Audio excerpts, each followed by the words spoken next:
حضرت کے دل میں خیال ہوا، ابو صالح مسلم کے دوست رحمت اللہ علیہ کے دل میں خیال ہوا، پتہ نہیں یہ سیب کس کا ہوگا، کس کا مالک کون ہوگا، یہ دریا کے اندر بہتا بہتا آ رہا تھا اور میں نے کھا لیا، کس کا سیب ہوگا، کون اس کا مالک ہوگا۔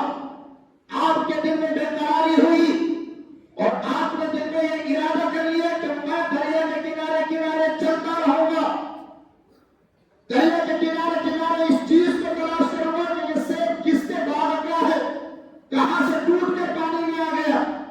آپ نے فیصلہ لیا اور فوراً اسی فیصلے کا عمل ہونے کے بعد دریا کے کنارے کنارے چلنا شروع کر دیا، اس لیے کہ معلوم نہیں اس سیب کا مالک کون ہے، کس کے باغیچے کا یہ سیب ہے۔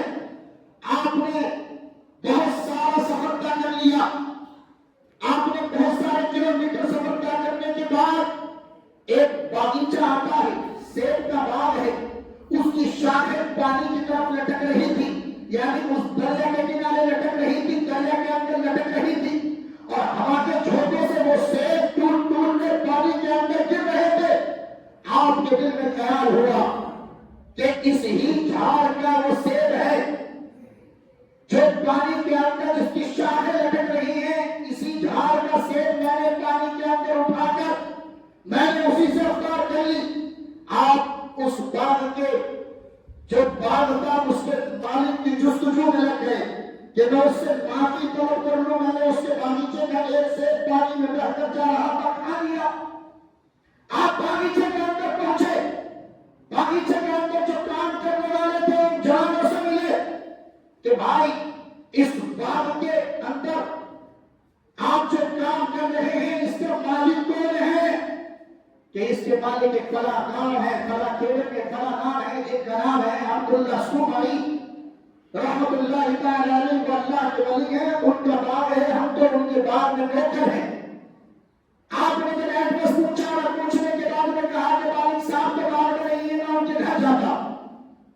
حضرت ابو صالح مسلم کی دوست رحمت اللہ تعالی علیہ سرکار وسیع اعظم کے والد محترم اس ہستی کے دروازے پر پہنچے جن کا نام سید عبداللہ سومائی رحمت اللہ تعالی علیہ ہے۔ دروازہ کھٹکھٹایا، کھٹکھٹانے کے بعد میں آواز لگائی کہ بھائی دروازہ کھولو۔ باہر سے آواز لگاتے ہیں دروازہ کھولو، جواب آتا ہے، جب جواب آتا ہے دروازہ کھولتے ہیں، دروازہ کھلا۔ دروازہ کھلنے کے بعد میں دعا سلام مسافہ قائم کا ہوا اور کہتے ہیں کہ بھائی میں روزے کی حالت میں تھا، میں دریائے دجلہ کو پار کیا، ایک سیب بہتا ہوا آ رہا تھا، اس سیب کو میں نے اٹھا کے اس سے افطار کر لی۔ میرے دل میں خیال ہوا معلوم نہیں اس سیب کا مالک کون ہے، کس کے باغیچے کا یہ سیب ہے، میں آپ سے معافی مانگنے کے لیے آیا ہوں، مجھے معاف کر دو، میں نے آپ کے باغیچے کا ایک سیب کھا لیا۔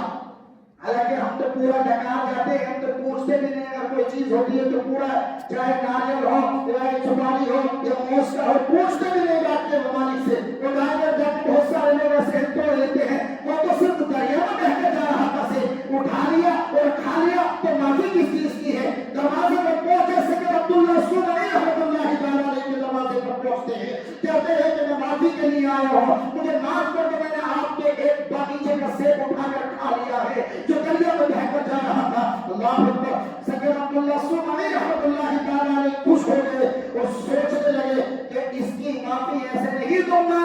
آپ سوچنے لگے یہ ولی ہے اور ولی ولی کو پہچانتا ہے، ولی ولی دوست ہوتے ہیں، ولی نے ولی کو پہچان لیا کہ اتنا نیک بچہ، اتنا نیک جوان صالح، اتنا مومن کامل، اتنی ہستی، اتنا بزرگ، اتنا مرتبہ والا جو ایک سال سیب کھانے کے بعد میں میرے دروازے پر آیا ہے۔ آپ نے کہا اس کی معافی یہ ہے کہ 10 سال تک آپ کو میرے باغیچے میں کام کرنا ہے، دیکھ ریکھ کرنا۔ کتنے؟ 10 سال تک کیا کام کیا تھا؟ انہوں نے صرف پانی کے اندر سے ایک سیب اٹھا کے کھا لیا تھا۔ اب اس کی سزا کیا ہو رہی ہے کہ 10 سال تک تمہیں میرے باغیچے میں کام کرنا، میں تم معاف کروں گا۔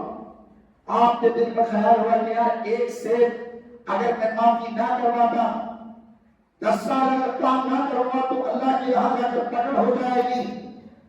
مجھے منظور ہے، آپ نے قبول کر لیا کہ میں 10 سال آپ کے باغیچے کی دیکھ بھال کرنے کے لیے تیار ہوں۔ یعنی 10 سال مکمل ہو گئے، اس 10 سال کے عرصے میں اگر کوئی مہمان بھی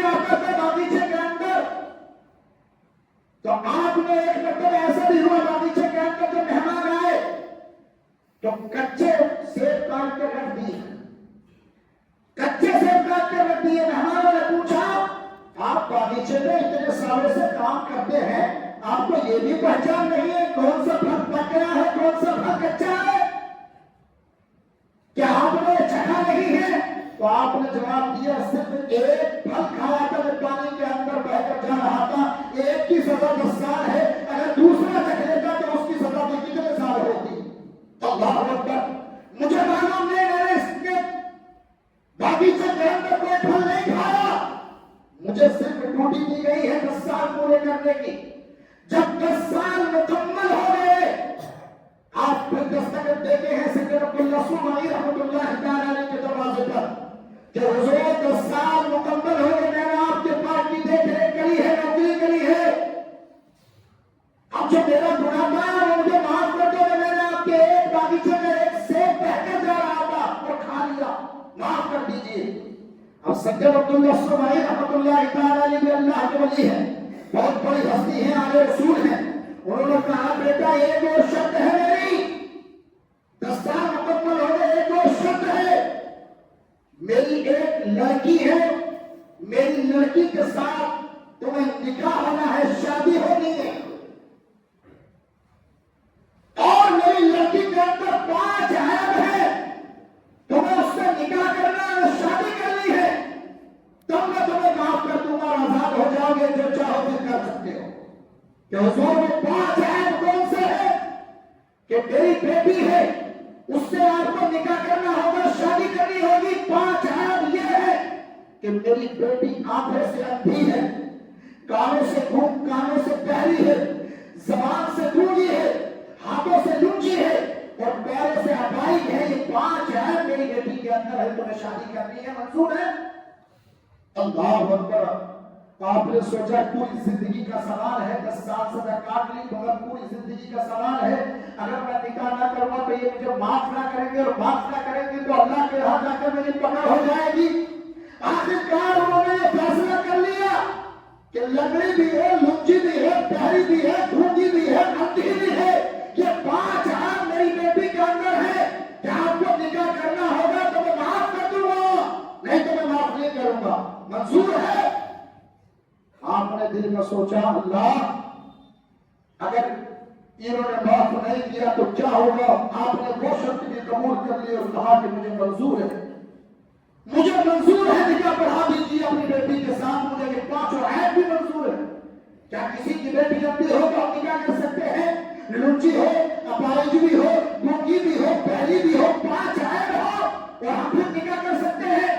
مگر یہ غوث اعظم کے والد محترم ہیں جن کا نام ابو صالح موسیٰ جنگی دوست رحمۃ اللہ تعالی علیہ ہے، آپ نے کہا سید عبداللہ سومائی رحمۃ اللہ تعالی علیہ سے جو آپ کے سسر ہیں، کہا کہ مجھے منظور ہے، نکاح پڑھا دیجیے۔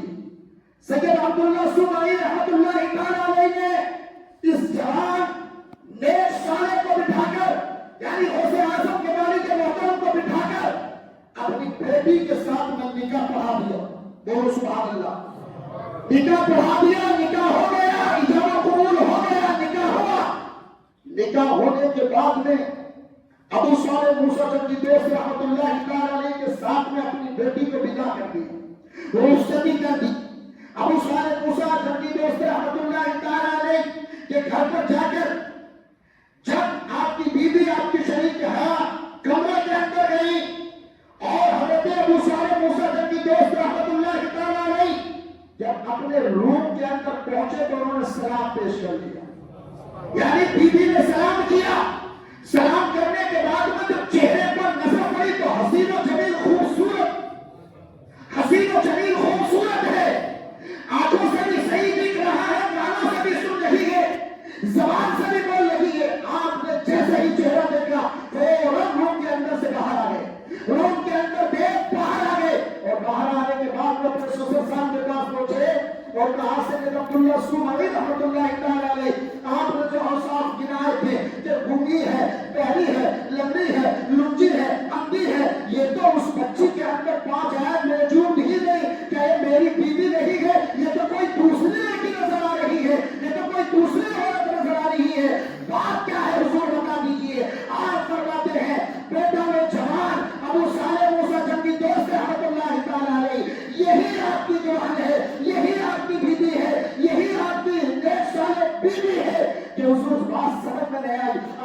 نے بتایا تھا. آپ فرماتے ہیں میں نے آنکھوں سے نزدیک اس لیے بتایا آج تک میری بیٹی نے کسی غیر محرم کو نہ دیکھا.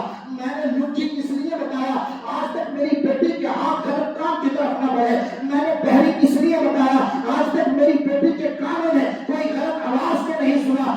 میں نے گھومی اس لیے بتایا آج تک میری بیٹی نے کسی سے بدکلام نہیں کی. میں نے پیروں سے ہماری اس لیے بتایا کہ آج تک میری بیٹی کے قدم کبھی گھر کے دروازے کے باہر ایسے کیا رحمتوں کے ساتھ نہ گزرے ہو. اللہ اکبر. میں نے یہ آثار اس لیے گنائے کہ میری بیٹی کے آج تک آنکھوں سے جو انتھی میں نے بتایا اس لیے بتایا میری بیٹی نے آج تک کیا رحمت کو نہ دیکھا. لوچی اس لیے بتایا کہ آج تک میری بیٹی کے ہاتھوں نے کوئی غلط کام نہیں کیا. میں نے پیروں سے لگنے اس لیے بتایا آج تک غلط راستے میں میری بیٹی کے قدم نہ نکالے. اس لیے یہ پانچوں اوصاف گنائے. پتا چلا یہ اوصاف اس لیے گنائے اب یہ خوش ہو گئے, اب یہ خوش ہو گئے. یہ پانچوں اوصاف ان کے اندر موجود نہیں تھے بلکہ نیکیوں والے اوصاف تھے, بلکہ آنکھوں سے بھی چمکتا تھا اور آپ بہری نہیں تھی, کانوں سے سنا کرتی تھی, زبان سے گونگی نہیں تھی, زبان سے بولنے والی تھی, ہاتھوں سے لچی نہیں تھی, ہاتھ سلامت تھے, پیروں سے لمبی نہیں تھی, پیر ٹھیک ٹھاک تھے.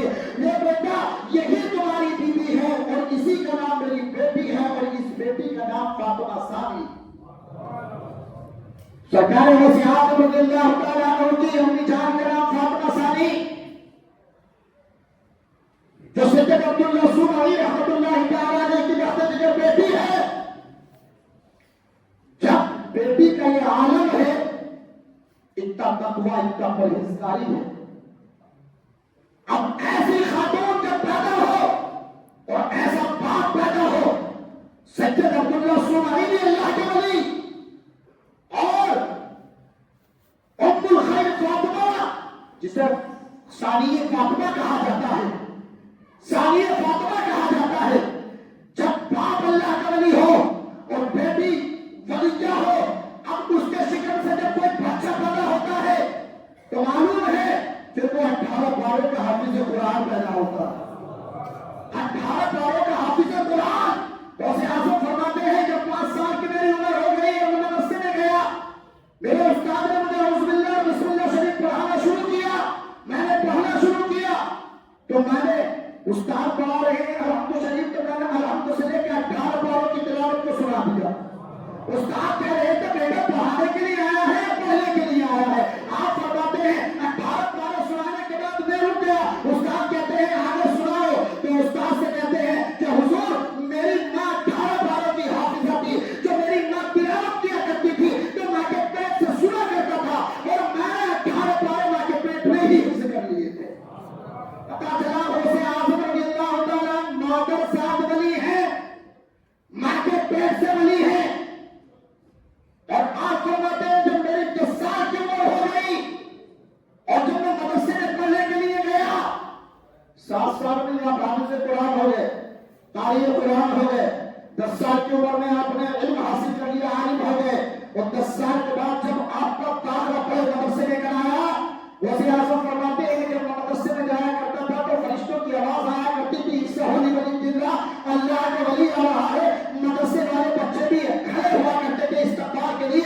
استاد کہا کرتے تھے اللہ کا ولی آ رہا ہے, اسے بیٹھنے کے لیے جگہ دے دو. وزیر اعظم فرماتے ہیں جب میں مدرسے میں جایا کرتا تھا میرے ساتھ مجھے ایسا لگتا تھا جیسے ایک ہجوم چل رہا ہے, اور جب میں مدرسے میں داخل ہوا کرتا تھا تو لوگ بھی اور اساتذہ بھی اور طالب علم بھی میرے استقبال کے لیے کھڑا ہوا کرتے تھے. آواز آ رہی تھی, آواز آیا کرتی تھی یہ اللہ کا ولی ہے, یہ سرکار غوث اعظم ہے, اسے بیٹھنے کے لیے جگہ دیتے ہوئے غوث اعظم کا یہ فتویٰ ہے. سرکار اعلیٰ حضرت نبی تو لکھتے ہیں غوث اعظم امام مدعا منتا جلوہ شان قدرت پہ لاکھوں سلام.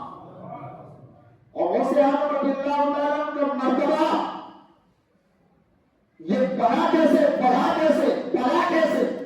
اس میں کچھ وجہ میرے مصطفیٰ کی نظر کرم ہے, میرے مصطفیٰ کا قدم. جب معراج کی رات تھی نا تو معراج کی رات میں سرکار غوث اعظم رضی اللہ تعالیٰ کی روح کو اشارہ فرمایا حضور. جب مصطفیٰ جان رحمت قرآن پر سوار ہو رہے تھے اور جب نمازوں میں 5 وقت کی نمازوں کا تحفہ ملا ہے, پہلے 50 تھی, 5 وقت کی نمازوں کا تحفہ ملا معراج ہوئی مصطفیٰ کو, تو اس وقت میں سرکار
اللہ تعالیٰ عنہ کی روح ہے، میرے مصطفیٰ کا قدم ہے۔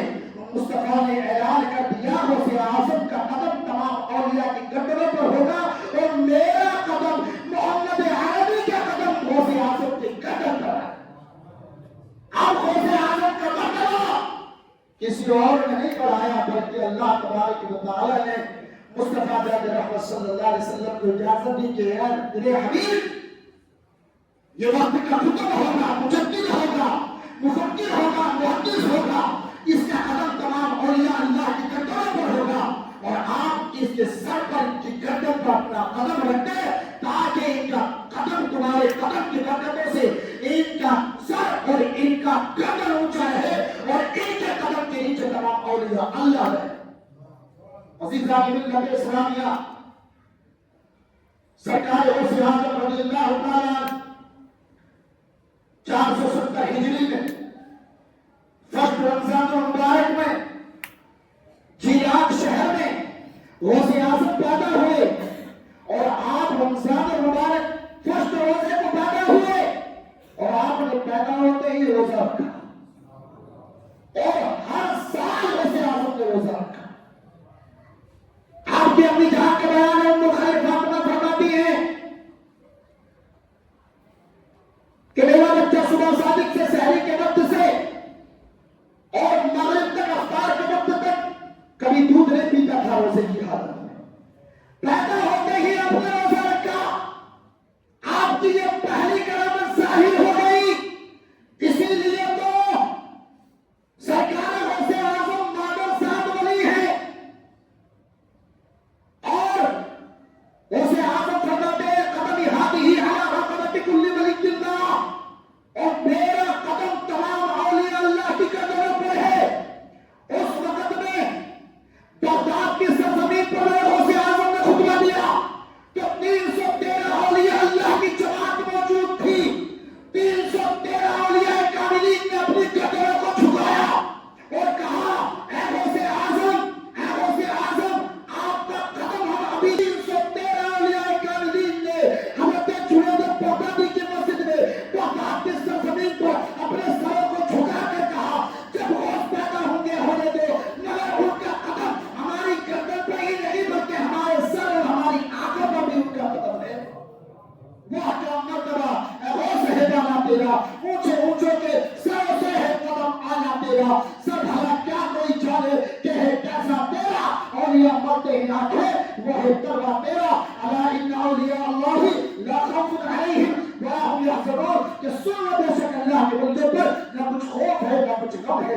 آج پیران پیر دستگیر رحمت اللہ تعالی علیہ کی زیارت شریف کا دن ہے، چاند کی 11 تاریخ ہے۔ آپ حضرات اپنے اپنے گھر پر سرکار غوث اعظم کی زیارت شریف کو منائیں، سرکار غوث اعظم کے نام پر نیاز فاتحہ کا اہتمام کرے، کھانے کا اہتمام کرے، لنگر کا اہتمام کرے۔ انشاءاللہ الرحمن سرکار غوث اعظم کے نام پر جو کوئی کھلاتا یا پلاتا ہے اس کے رزق میں، اس کے گھر میں کوئی کمی نہیں آ سکتی۔ میرے غوث اعظم کا یہ دستور رہا ہے، آپ نے بہت بہت غریبوں کی مدد کی ہے، بہت بہت لوگوں کے سامنے آپ نے لنگر کو لٹایا ہے، بہت بہت لوگوں کی مدد فرمائی ہے۔ آپ بھی ان کی سیرت کا بیان غوث اعظم کے دامن کو مضبوطی سے پکڑ لیں۔ دامن سمراج میں یہ دعوت نہیں ہوتا ہے بلکہ دامن سمراج ہے سرکار غوث اعظم کے طریقہ نہیں چھوڑیں گے، غوث اعظم کی سیرت نہیں چھوڑیں گے، غوث اعظم کی سیرت پر عمل کریں، غوث اعظم کے دامن کو مضبوطی سے تھام لیں۔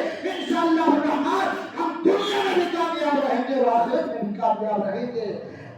اللہ کا جہنم بھی نصر ہوگا، رو رو کے مصطفیٰ نے دریا بہا دیے ہیں، ملک سوہم کی شاہی تم کو رضا مسلم، جس سمت آگے ہیں سکے بٹھا دیے ہیں، جسے ذکر سرکار کرتا نہیں ہے وہ جیسے کی آتش میں جلتا نہیں ہے، جو فرما دیا ہے میرے مصطفیٰ نے خدا کی قسم کو بدلتا نہیں ہے، خدا کی قسم کو بدلتا نہیں ہے، اور خدا کے فضل سے ہم کو ہے سایہ غوث اعظم کا، ہمیں دونوں جہاں میں ہے سہارا غوث اعظم کا، ہماری لاج کس کے ہاتھ ہے، بغداد والے کے مصیبت ڈال دینا کام کس کا، غوث اعظم کا، عزیز کر چکو تیار جب میرے جنازے کو تو لکھ دینا کفن پر نام والا، غوث اعظم کا رسول اللہ کا دشمن ہے، غوث پاک کا دشمن رسول اللہ کا پیارا ہے، پیارا غوث اعظم کا۔ وما علینا الا البلاغ وآخر دعوانا والحمد للہ رب العالمین۔ السلام علیکم ورحمۃ اللہ وبرکاتہ۔